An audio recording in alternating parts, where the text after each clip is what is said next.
Daily. Taste the Daily.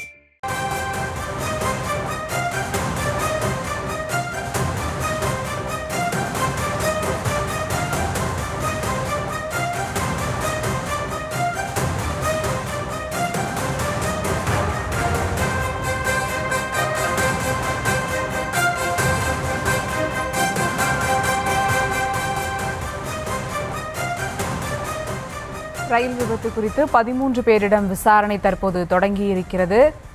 கூடுதல் விவரங்களோடு இணைகிறார் செய்தியாளர் கதிர். வணக்கம் கதிர், விவரங்கள். வணக்கம் சுபா. கடலூர் ரயில் விபத்தில் திருச்சி ரயில்வே மண்டல அளவில் அமைக்கப்பட்ட விசாரணை குழு இன்று விசாரணை தொடங்கி நடைபெற்று வருகிறது. தென்னக ரயில்வே திருச்சி கோட்டம் சார்பில் கோட்ட பாதுகாப்பு அதிகாரி மகேஷ்குமார் தலைமையில் 3 பேர் கொண்ட விசாரணை குழு விபத்து தொடர்பாக விசாரணை நடத்த அமைக்கப்பட்டுள்ளது.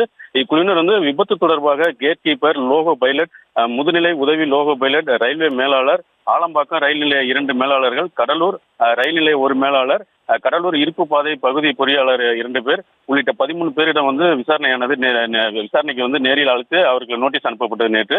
மேலும் கூடுதலாக 2 பேர் 5 பேர் வரை விசாரணை நடத்த திட்டமிட்டுள்ளதாக கூறப்படுகிறது. இந்த நிலையில் விசாரணை குழு திருச்சி ஜங்ஷன் அருகே உள்ள கோட்ட அலுவலகத்தில் இன்று தனது விசாரணையை தொடங்கியுள்ளது.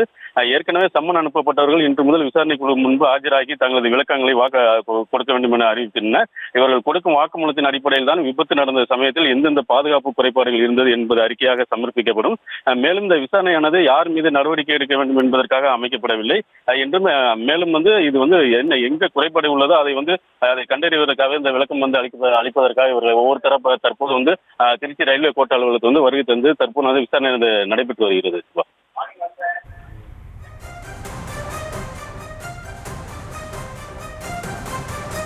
விவரங்களுக்கு நன்றி கதிரவன்.